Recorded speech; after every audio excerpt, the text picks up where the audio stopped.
Shalom, shalom, povo de Deus. Nosso muito obrigado. Chegamos no tempo da nossa emissão aqui dentro do Ministério Graça Divina com o profeta Bem-vindo Jimmy.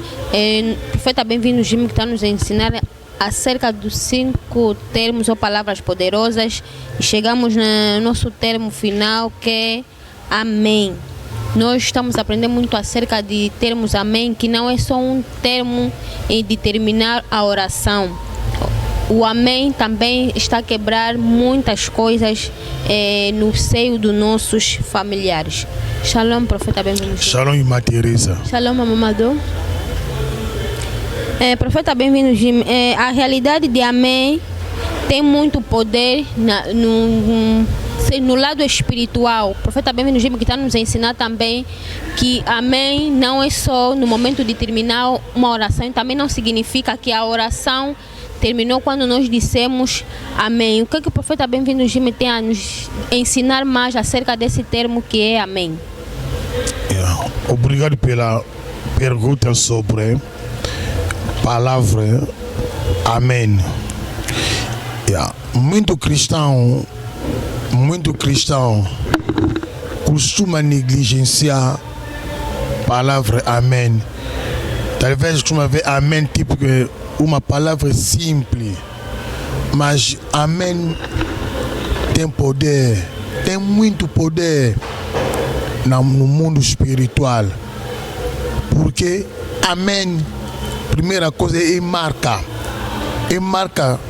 do Cristo na nossa vida. Amém vai ter poder na sua vida quando Cristo sentou, testemunhou a vida dele dentro de ti. Muito cristão ora, mas falta de boa compreensão, porque quando um cristão vai praticar a palavra Amém com boa compreensão, aquela palavra quebra a maldição, aquela palavra corta todo corrente ancestral, familiar na nossa vida, porque a nossa vida, nossa família vendeu nossa vida, mas no caminho de Jesus Cristo é onde que nós conseguimos recuperar nosso destino. Mas é a palavra que sai na sua vida dentro da oração. Preciso melhor compreensão, preciso verdadeiro conhecimento para usar termo Amém. Amém significa assim seja, já está feito. Essa palavra para acontecer tem que ter Cristo de verdade na sua vida. No caminho do Cristo é aonde que você tem facilidade de selar teu processo, de selar teu assinatura na parte espiritual de Deus aqui na terra. Amém vai confirmar aquilo que você confirmou na parte espiritual. Por isso, conhecimento é chave da vitória. Sem conhecimento é difícil um cristão para ser vencedor. Vamos vencer, vamos ganhar nosso inimigo a partir de um conhecimento verdade. Amém. Você pode usar no princípio de sua oração, no meio da sua oração pode usar, até no fim pode usar, mas eu te dou conselho, pode fechar a tua oração 3 vezes, fala Amém, Amém, Amém, assim seja. Obrigado, Jesus Cristo, Deus te abençoe. Obrigado, bem amado.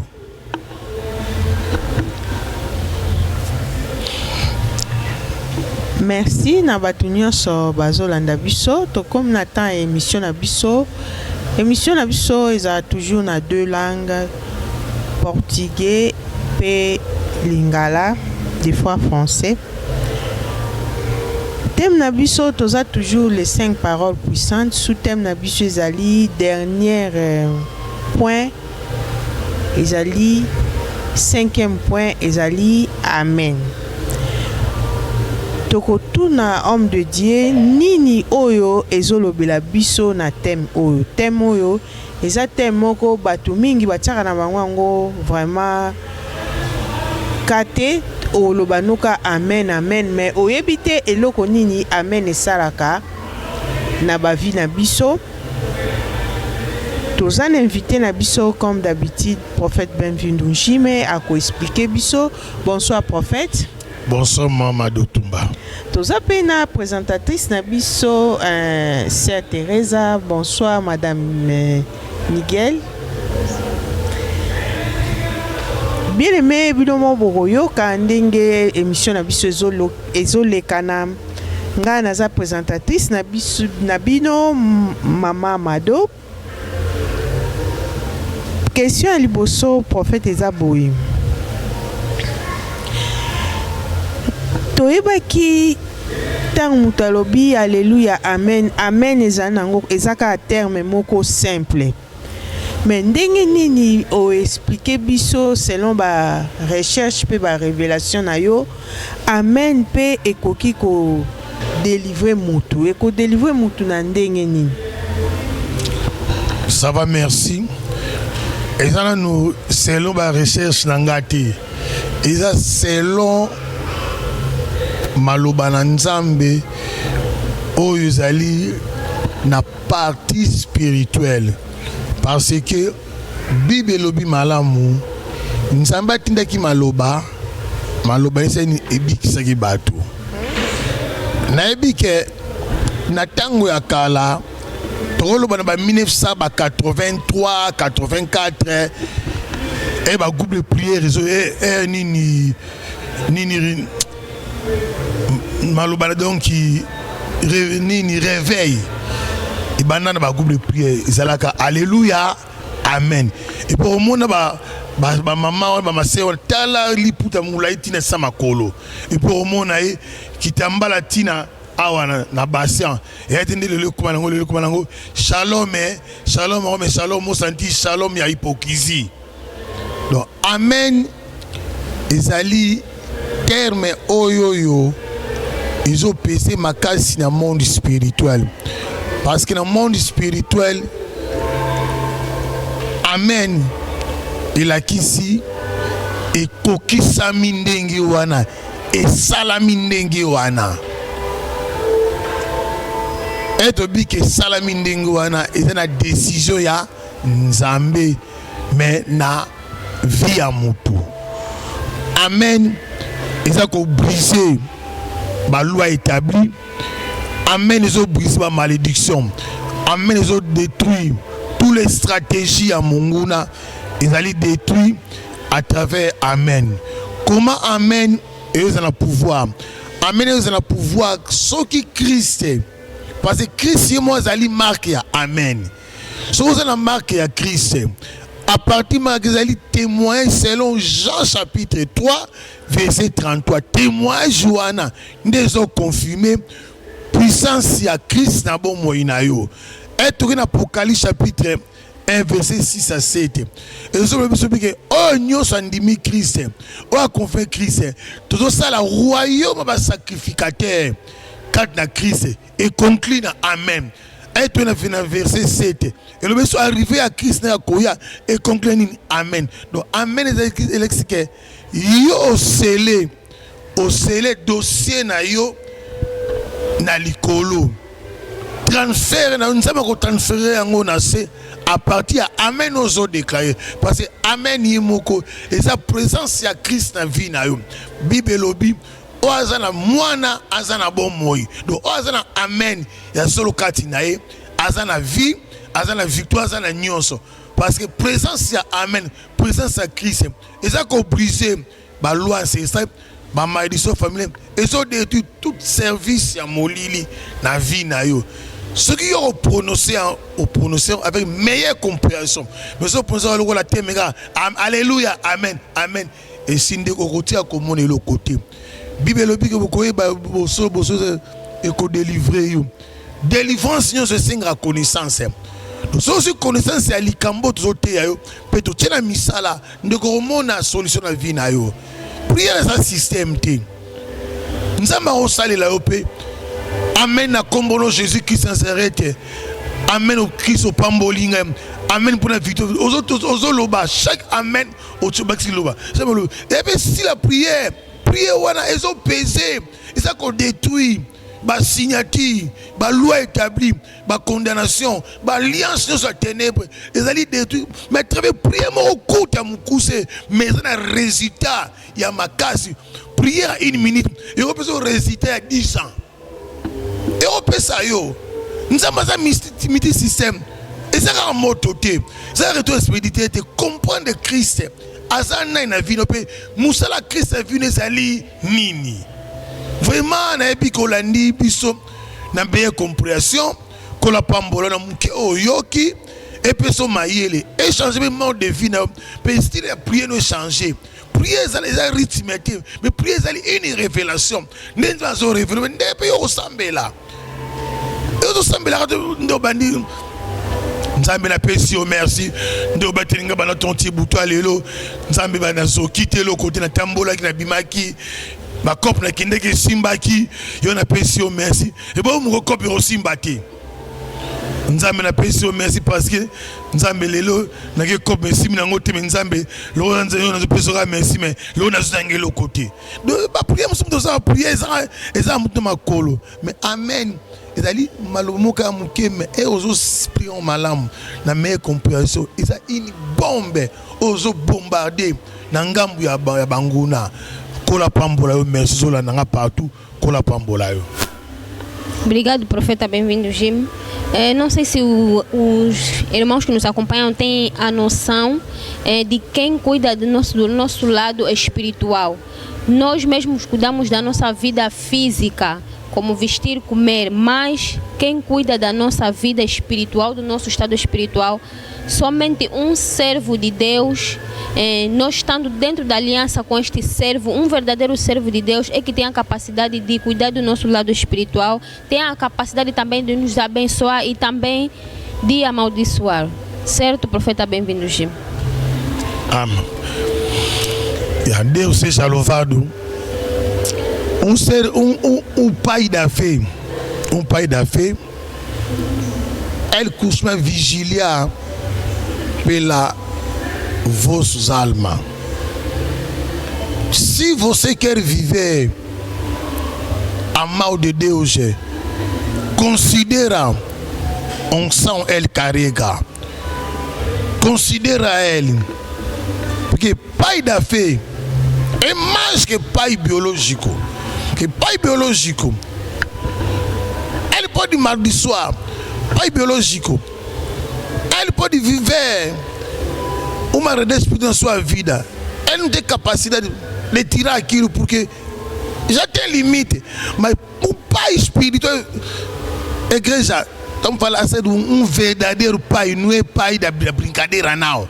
Um pai mesmo de verdade, que carrega a unção de Deus, que tem aliança com Deus, bem amado. Aquele pai, ele é responsável de sua alma. Ele ora a favor de ti. Na maneira que Deus costuma abençoar ele, é a mesma bênção também você vai receber. Porque a unção é mesmo, a aliança é mesmo. Mas por quê?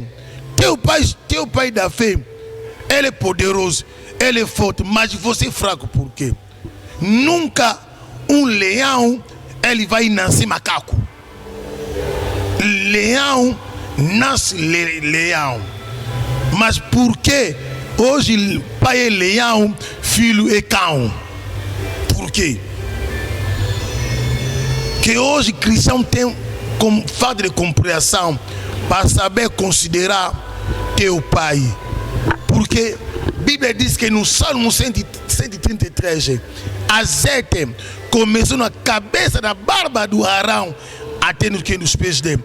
Mesma graça, mesma proteção, de maneira que Deus proteja teu pai da fé, também vai te proteger. Porque a aliança é mesmo. Mas quando você não tem disciplina, não tem consideração, você não respeita teu pai espírito, teu pai da fé. A igreja começa às 15 horas, você vai vir 18 horas. Igreja começa novo, você vai vídeo zora, bem amado. Você vai ser canal da Bruce. Bruce vai te usar, Bruce vai te destruir porque vocês não têm respeito.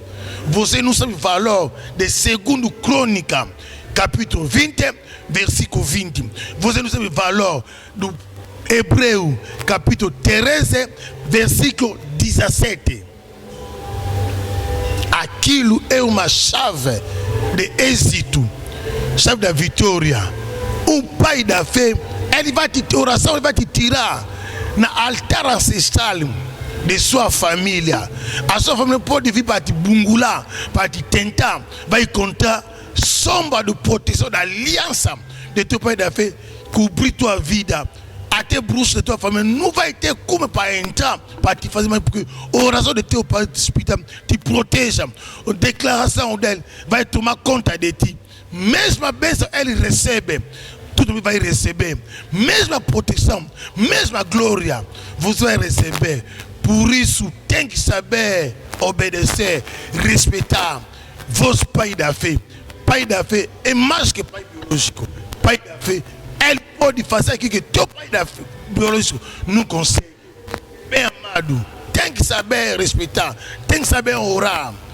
Teu pai da fé, um verdadeiro pai que tem semente de Deus na vida dele, aquele pai tem que considerar, porque dentro dele vai ter a tua proteção, a seu futuro, a sua bênção depende dele. Por isso eu dei 2 capítulos. Esses 2 capítulos você pode ler para ter uma ideia como um pai, uma aliança de um pai que vai me proteger contra a aliança da bruxaria de minha família. Porque você vai sair na aliança de sua família, você vai entrar na aliança de Deus dele. Deus dele vai ser também teu Deus. Deus te abençoe quando você vai compreender, vai mudar a sua maneira na igreja, teu comportamento. Você tem que começar a respeitar teu pai da fé. Você vai começar a respeitar servo que trabalha na igreja. Todo servo que trabalha na igreja respeita vosso pai, porque vosso futuro, vossa bênção vem no caminho do vosso pai. Deus vos abençoe. Obrigado. Merci, prophète Benvindu, na ba éclaircissement. Deuxième question, prophète Ezali, comment père spirituel, il y a papa ya na biso ya fait ndenge nini alliance na ye ekoki ko protéger bana na ye ya molimo. Question B ezali ndenge o salelaki biso ba impartation na ba téléphone o mekana ko expliquer ezalaki impartation to ezalaki nini to o activaki ba téléphone ya bato nyonso po ezwa vitesse. Ça va? Yeah. Depois vou acrescentar algo na parte de português. Premièrement, nous, un papa, il y a foi. Il faut qu'on considère, qu'on oreille, qu'on dima, onction, to grâce aux zambate katinaye. Papa ya foi, à cause de la mouana et pas inayo, à cause de la mouana nayo. Mais le corps le monde mi milimo nzamba zo mona e papa aotika la ka papa un papa ya foi et la télémi zo sala musala nzambe azaka na moisité azaka be na famille parce que aye na famille spirituelle pour na osala musala so yo soki yo mama pasteur autosiété yeba yango bien que na miso nzambe za mwana ozabe maudit yo mon biologique pasteur otosi papa na yo te lokola bota yo abi papa na molimo lokola boy kotosi ba osabe maudit. Donc papa ya foi alliance na ye nde eko protéger yo mwana contre kindo ki libota na yo contre maïdisa libota na yo famille ba oloka yo mais alliance ya papa na yo akondima et ko protéger yo eza mawa lion abotaka lion mais l'autre sommes dans l'église lion zobota mbwa léopard aboti niao parce que désobéissance ezate na église de lo considération ezate au mona papa ya molimo aza puissant papa ya molimo azo progresser mais bana bandeko nyonso na église akate pasteur azo mabonza ya bana te non bandimi otozo mona baza ba rebelle mi baza matoi mangongi bayo kakate ozo te yebo ya olaksa o ya yebi eyo oyo yebi na otika ba pe ba kama na langage ke ya lo balanga nini yemda botangai ça va yemda bota otanga bible wala muteyo yo ta bi mala mute otanga de chroniques 20 te otanga ngote otanga Hébreux 13-17 te nazo te yo mondimi rebelle yo mondimi impoli yo mondimi ingrat nazo te yo nazo bana yo otanga te ndeko keba ko luka ba problème na basali na nzambe et osukelo mabe et puis surtout mon seigneur nzambe abenga ndeko sakana na yo ba passer à théologie ou à ministère de théologie atangi bible biso tanga bible te biso kuta na nzambe boye na nzambe jeune ya 6 mois ya nzala ya moi sacrifice makasi to kuta na nzambe azo pesa yo bible apesi yo chapitre avec chapitre asuma futa ba sopeli yo mafuta ale kini na mission nzambe apesi yo mandat ya mission ale yosko oye na yo oya kosakana sizo bino bandeko boza libanda ya mboka na poto naloba amerika moko bokeba olongwa na malili okena moto alifelo naloba na yo olongwe na malili mbala moko moto alifelo mais en Afrique alongwe na moto afrimba mo malili alola esinga lola parce que lola kuneza moto te lola to sikate mais yonde osika na lifelo yo impoli yeba yango be basaka na muto yote ozobenge papa te muto ozobenga pasteur muto azo prier le yote ndeko keba okoluka banzo spirituel ba ko swa yo wa ozanga na bakiso yo kocha yeba kotosa basai na nzambe ya solo honore bango babaza ko veiller si âme na yo onction na ye e ko batela ko te kindo ke libota na yo alliance a ko protéger contre sorcier libota na yo ndeko ke ba su ba chrétien francophone ba impoli ba chrétien isophone ba impoli ba chrétien lingalaphone ba impoli ba rebelle ndeko la teyo ana grâce à Dieu te la vérité so yeba kate yeba lelo ke papa ya foi ba sakana na été parce que onction na ye ndezo bomba yo ndenza mazo protéger pe ndenza mazo pambola ko pambola ndenza mazo sele bolo a sele pe bolo parce que ozana se ya lipata na ye so ebi osare mpoli banda lelo ndeko changer se repentir to boyi papa na azalaka lion aza puissant yo ozalaka na yo cochon c'est cochon lemba na ye cochon azalaka niva makasi te alemba na ye donc coup de pied mo ba cochon opo kufa moma yango yo obongo na motema na yo okuta na alliance ya solo ya nzambe pona obika bilaka nzamba la ki papa wana yo bika yango côté le moni Moïse asambela nzambe na ye savangai Moïse na bonda nzambe na Moïse mukoni Moïse asambela nzambe na ete et bon Josué asambela bon Daniel David bango asambela nzambe ya Abraham Isaac Israël parce que alliance et pas Abraham nde comprendre ko spiritualité ko créer tout blété tozotya na nzela mpo alobi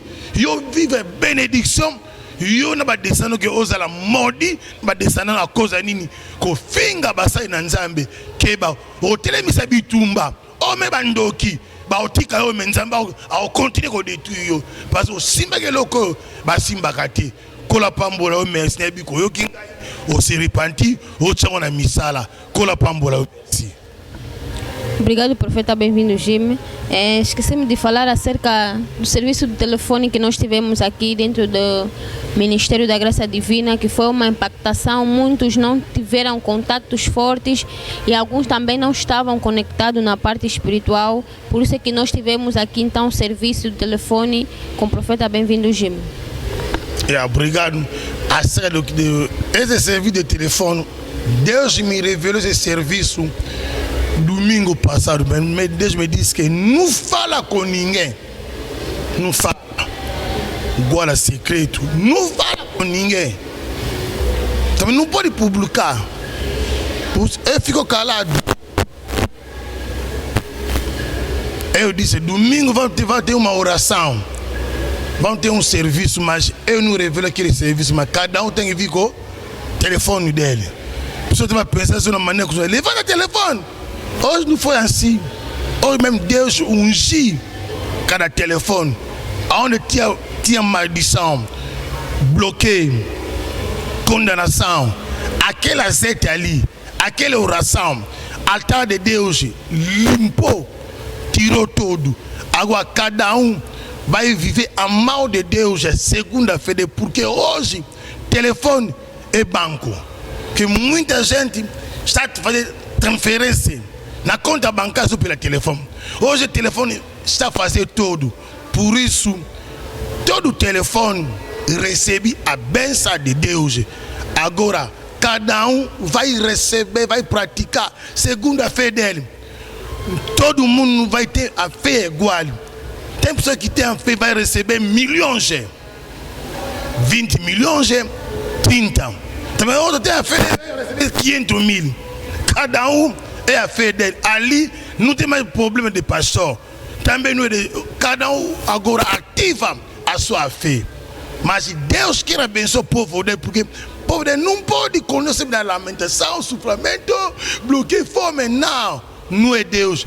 Deus quer me abençoar o povo dele. Mas essa abenção, cada um sabe como vai receber, como vai gerir a bênção dele. Quando você vai gerir mal, é teu problema. Outro vai gerir bem, ele vai continuar. Mas nosso esses 5 meses que ficou, segunda parte do ano, é na nosso lado, é nosso favor. Deus abençoa todo mundo, a graça divina, fora do país, sair abençoado, receber a bênção. Até pessoa me faz vestir, me compor roupa, não sei, me compor sapato, tudo. Deus lembra de cada um.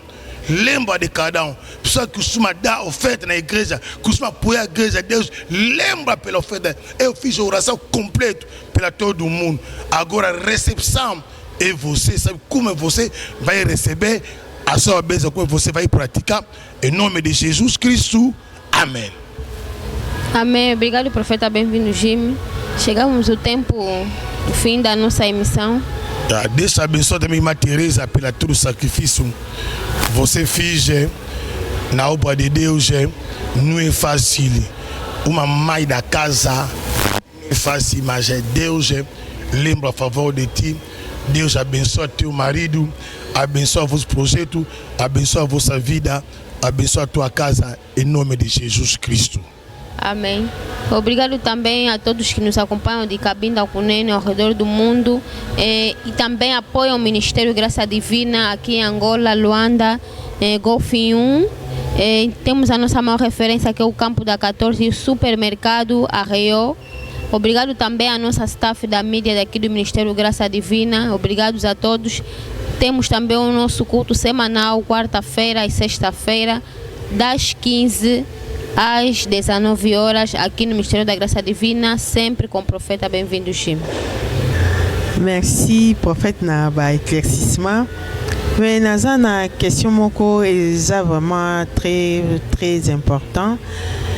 Il fallait le peuple de Dieu marque oyo ya nzambe o muto aportaka na marque ya diable mingi ba sepelaki pe na mateya wana lobelango ata mwa moke o expliquer bango. Ça va, merci. Si marque ya nzambe na marque ya diable nazolobelango mina semaine na semaine nazozuelango temps ya kopose babase yango. Marque ya nzambe eza amen, eza Galates chapitre 6 verset 17. Marque ya Christ oyo salangano tokoma koyamba sacrificateur. Marque ya diable eza Apocalypse chapitre 13 verset 16. Ndeko nyonso na spiritualité ezali marque. Eza na marque ya sorcellerie, eza na marque ya Saint-Esprit, eza na marque ya malédiction, eza na marque ya bénédiction. Nyonso na spiritualité eza marque.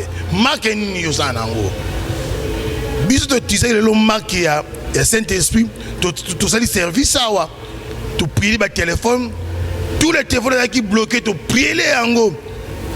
Ba soit délivrance si blocage sur le téléphone que tu vas connaître téléphone à cause d'un message à vite, à cause d'un message à grandeur, à reprendre maté, mais tout le téléphone est comme ma banque. Compte bancaire dans le téléphone, bah transférer sur le téléphone, mais bah tout le monde qui bloqué dans l'église. Mais tu sali prière, tu l'auto brisé, bah marque à malédiction, bah marque à condamnation, c'est une vie avec le téléphone à battre. Mais na ebi que nzamba sali ya kokamwa. Mais na bato libana be nzamba sali ya kokamwa. Na prière qui c'est sous prière souvenir. Nzamba kanisela bato nyonso basungaka musala ya nzambe. Ba fidèle na dîme, po apesa ka dîme chaque mois. Neti frère na biso Jigel. Yeza fidèle ya dîme na ye. Nzamba kanisela ye akanza projet nem. Bandeko basungaka musala ya nzambe. Po bakanisa musala ya nzambe. Tozape na sœur na biso sœur Alice Gamela, chérie Gamela, nzamba pom apambola ye. Malgré tout mikolo na première, il y a une grande partenaire, il y a grâce à Divina. Nde connaît maman Sungi da Kufaki, malgré tout nde zana mais nzambe mawana ye eza toujours na libota wana à cause ya bolamu, ba souvenir malamu. Oui, eganga na libota wana. Tous la famille maman Yamba, papa Edo, Naomi, na lati kolata.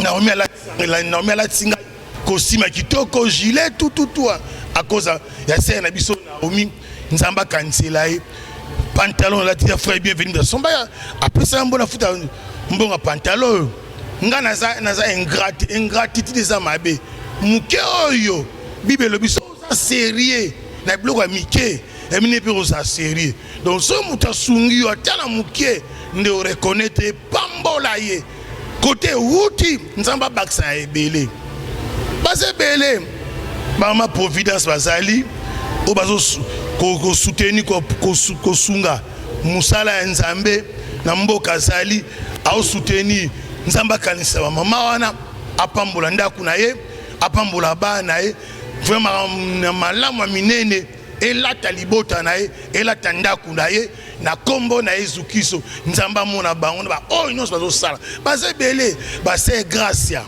base bele o bozo soutenir musala ya nzambe nzamba mona bon bande ko nyonso ta na tangi ba kombo te nzamba kanisela bango mais o bazo ko respecter alliance ya nzambe nzamba pambola bango na o bazo lona lobasa nini kamalamu bande ne boze belé bande boze belé boze va me belé jando tanga we et ozabiso temps ko la pambola yo merci li pamboli a Christ et puis la bon moina yo na kombo na Jésus Christo amen.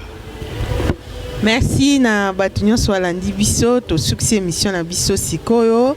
Merci mingi binomo boyoki ndenge prophète Benvindu a éclairci ba point nyonso yangonde ezalaki ndenge kiti na biso et se déroulaki to comme na suka to pesi merci mingi na staff ezana sima merci na frère Patungolo merci na frère Joël Tumba merci na sœur Godeline merci na sœur na biso Teresa tokutani mercredi na kilti na biso ya balongi. Ciao.